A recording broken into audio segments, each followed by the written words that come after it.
সম্প্রতি একজন নারীকে টেলিভিশন টকশোতে আমন্ত্রণ জানানো হয়, তিনি মাস্ক পরে টিভি অনুষ্ঠানে অংশ নেবেন জানালে টিভি কর্তৃপক্ষ তার আমন্ত্রণ প্রত্যাহার করে। পর্দানুষের নারীদের প্রতি বাংলাদেশি মিডিয়ার এহেন আচরণ সম্পর্কে আপনি কি বলবেন? এসব মোকাবেলা আমাদের করণীয় কি? খুবই দরকারি একটি প্রশ্ন। দেখুন, বাংলাদেশে সংখ্যাগরিষ্ঠ মানুষ ধর্মপ্রাণ। এদেশের মেয়েদের বেশিরভাগই দেখবেন তারা শালীন সুন্দর পোশাকে থাকতে অভ্যস্ত, কিন্তু টেলিভিশনে যারা সংবাদ উপস্থাপন করে তাদের বেশিরভাগই দেখবেন মাথায় কাপড় নেই এবং ধীরে ধীরে তারা পশ্চিমা স্টাইলে পোশাক আশাকের দিকে তারা চলে যাচ্ছে। আমার প্রশ্ন, একটি দেশের গণমাধ্যম, সংবাদ মাধ্যম, সেটা যদি সে দেশের মানুষের কৃষ্টি এবং কালচারকে রিপ্রেজেন্ট না করে, সেই গণমাধ্যম বা সেই মিডিয়া কি এদেশের, নাকি সেটা ভিনদেশি কোনো এজেন্ডা বাস্তবায়ন করার চক্রান্তে লিপ্ত, তাদের কোনো নীল নকশা বাস্তবায়ন করছে? এটি আমাদেরকে, অর্থাৎ জনগণকে বুঝতে হবে, সাধারণ মানুষকে সজাগ করতে হবে যে আসলে মিডিয়া নাম দিয়ে যারা কাজ করছে তাদের সবাই কি আসলে এদেশের মানুষকে ধারণ করে? যদি করে তাহলে সেক্ষেত্রে তারা তো এদেশের মানুষের কৃষ্টি কালচার, তাদের আচার আচরণে প্রকাশ পাওয়ার কথা। এদেশের মেয়েদের উল্লেখযোগ্য অংশ তারা বোরকা পরেন, তারা পর্দা মেনটেন করেন, তারা ফেস ঢেকে চলেন। আপনি আপনার টিভি অনুষ্ঠানে যদি তাদেরকে অ্যাকোমোডেট করতে না পারেন, তাদেরকে যদি এখানে অনবোর্ড করতে না পারেন, তাহলে সেক্ষেত্রে আপনি সমাজের গুরুত্বপূর্ণ একটা অংশকে ইগনোর করছেন, আপনি একটা সংস্কৃতি চাপিয়ে দেওয়ার চেষ্টা করছেন। এটা সুস্পষ্টভাবে সাংস্কৃতিক ফ্যাসিবাদ।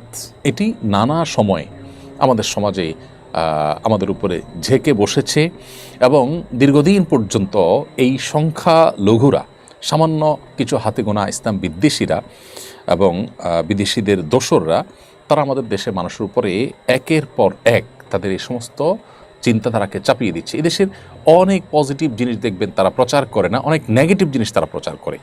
এবং এদেশের সংখ্যাগরিষ্ঠ মানুষের অনেক চিন্তা চেতনা, দর্শন, সংস্কৃতি, সেগুলা এই সমস্ত মিডিয়ায় দেখবেন স্থান পায় না। কিন্তু একেবারে সংখ্যায় উল্লেখযোগ্য নয় সেসব বিষয়গুলোকে তারা ফুলিয়ে ফাঁপিয়ে প্রচার করে, অর্থাৎ ধূলিকণাকে তারা পর্বত করে দেখায় আর পর্বতকে তারা ধূলিকণা হিসেবে উড়িয়ে দেওয়ার চেষ্টা করে। এই যে মিডিয়াগুলোর দ্বিচারিতা, তাদের যে অসততা এবং তাদের যে এই ধরনের মনোবৃত্তি, সেগুলোর ব্যাপারে আমরা যদি সজাগ না হই, এগুলোকে যদি আমরা বর্জন না করি এবং শক্ত হাতে যদি এগুলো দমনের জন্য আমরা সংশ্লিষ্ট মহলকে আমরা চাপ না দিই, তাহলে সেক্ষেত্রে এরা আরও বেশি আমাদেরকে ঝেঁকে বসবে, আমাদের বুকে বসে আমাদের দেশে থেকে তারা আমাদের বিরোধিতা করবে। খুবই দুর্ভাগ্যজনক একটি বাস্তবতা এটি আমাদের। এখানে যে ঘটনা ঘটেছে আমি সেটিকে কেন্দ্র করে অন্য সবগুলোকে সামনে রেখে কথাগুলো বললাম, শুধু এই চ্যানেল বা এই ঘটনার জন্যই বলিনি। অতএব আমি আশা করব যে মিডিয়ার কর্ণধার যারা আছেন তারা এদেশের মানুষের হয়ে কাজ করবেন, ভিনদেশীদের দোসর হয়ে তারা কাজ করবেন না। এদেশে মানুষের কৃষ্টি সংস্কৃতিকে যদি শ্রদ্ধা করতে না পারেন, তাহলে এদেশে আপনার সংবাদ মাধ্যম পরিচালনা করবার নৈতিক অধিকার কোথায় থাকে আপনার কাছে? আমরা জানি এদেশের মেয়েদের উল্লেখযোগ্য অংশ তারা বোরকা পরে, হিজাব পরে, নেকাব করে। কয়জন সংবাদ পাঠক পাবেন, পাঠিকা পাবেন আপনি এরকম? কোনো হিজাব বা বোরকা পরা মেয়ে তিনি কি আসলে ওই জায়গায় কাজ করতে চান না? কেউ যদি করতে চান, তার সমস্ত যোগ্যতা থাকা সত্ত্বেও তার পোশাকের কারণে তাকে কি সে সুযোগ দেওয়া হবে? উত্তর হলো অবশ্যই না।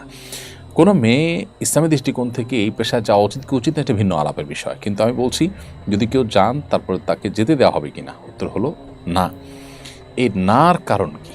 এর কারণই হলো যে আপনি ইসলামকে আপনার শত্রুতার জায়গা রেখে দিয়েছেন, যে ইসলামকে দেশের বেশিরভাগ মানুষ প্রচণ্ড ভালোবাসার জায়গায় স্থান দিয়েছে। অতএব এদের ব্যাপারে আমাদের দায়িত্বশীল হতে হবে এবং প্রত্যেককে বলিষ্ঠ ভূমিকা রাখতে হবে যে এদেশে তারা সাংস্কৃতিক ফ্যাসিবাদ নানাভাবে প্রতিষ্ঠা করছে এবং এটা জগদ্দল পাথরের মতো আমাদের বুকের উপরে তারা চেপে আছে। এরপরের প্রশ্ন হলো, আমেরিকার নবনির্বাচিত প্রেসিডেন্ট ঘোষণা দিয়েছেন যে লিঙ্গ দুইটা, নারী আর পুরুষ, এছাড়া আর কোনো লিঙ্গ নেই।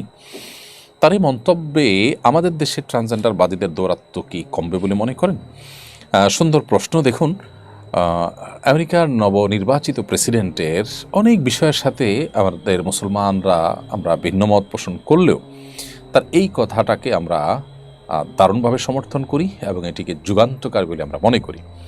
আল্লাহ সুবহানাহু ওয়া তাআলা মানুষকে সৃষ্টি করেছেন আসলে নারী আর পুরুষ করে। আল্লাহ তাআলা সূরা নিসার শুরুতে বলেছেন, ইন্না খালাকনাকুম আল্লাহ সুবহানাহু ওয়া তাআলা বলেছেন যে ইন্না খালাকনাকুম মিন যাকারিন ওয়া উনসা, তোমাদেরকে নারী এবং পুরুষ থেকে সৃষ্টি করা হয়েছে। মানুষের দুইটা লৈঙ্গিক পরিচয় আছে, একটা হলো নারী, একটা হলো পুরুষ, অন্য কোনো লৈঙ্গিক পরিচয় নেই। তৃতীয় লিঙ্গ বলতে আমরা যাদেরকে বোঝাই হিজড়াদেরকে, সেই মানুষগুলো মূলত তারা লিঙ্গ প্রতিবন্ধী আমরা বলতে পারি।